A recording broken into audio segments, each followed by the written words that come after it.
Welcome to Win the Day from Back to the Bible. I'm your coach, Pastor Nat, and today we're going to talk about why we should hate sin. How do you react when you see the effects of sin on the world and those you love? Does it make you angry? Does it make you sad? Or do you even notice or care? My friend and former professor Clay Jones is known to say, "The point of the story is to hate sin."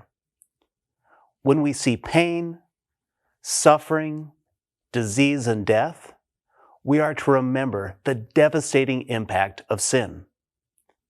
Hate sin as much as Jesus did. We will see Jesus' deep pain because of sin in John chapter 11, beginning in verse 28. When she had said this, she went and called her sister Mary, saying in private, "The teacher is here and is calling for you." And when she heard it, she rose quickly and went to him. Now Jesus had not yet come into the village, but was still in the place where Martha had met him. When the Jews who were with her in the house, consoling her, saw Mary rise quickly and go out, they followed her, supposing that she was going to the tomb to weep there.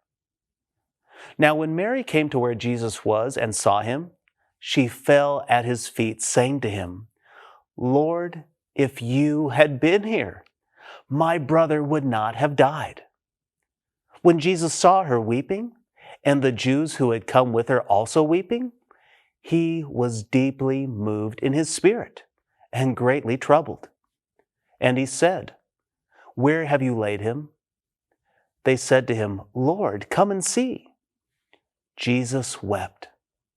So the Jews said, "See how he loved him." But some of them said, "Could not he who opened the eyes of the blind man also have kept this man from dying?" Jesus has just said that he is the resurrection and the life. That is the true healing that Jesus offers to the world. Yes, there is physical healing that happens, but in the end, everyone dies.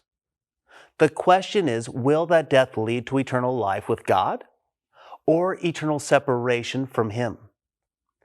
Through Jesus, we can experience eternal life. Mary comes to Jesus when notified by Martha. Her response and the response of the crowd is painful for Jesus. It says in verse 33, when Jesus saw her weeping, and the Jews who had come with her also weeping, he was deeply moved in spirit and greatly troubled.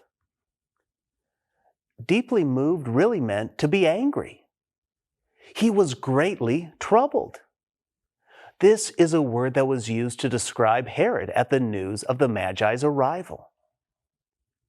You see, it was deeply troubling because first, sin had impacted someone that he loved.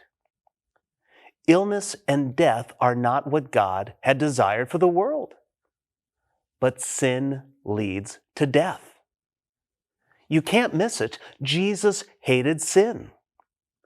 He hated it so deeply that he was troubled or angered because of it.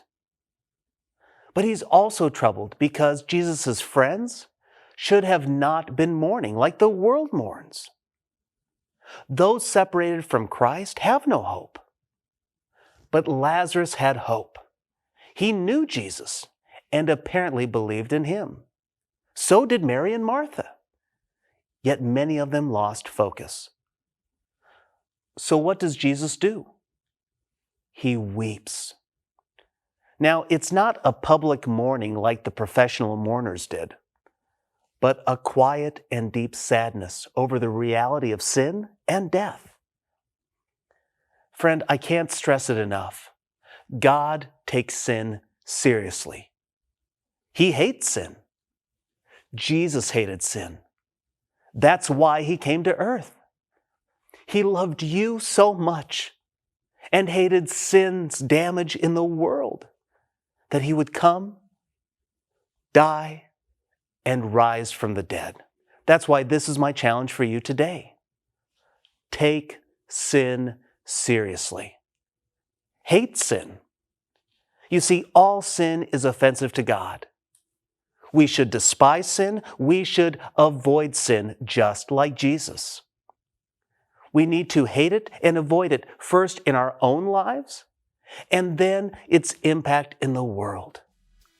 When we view sin like God does, we will live for Him.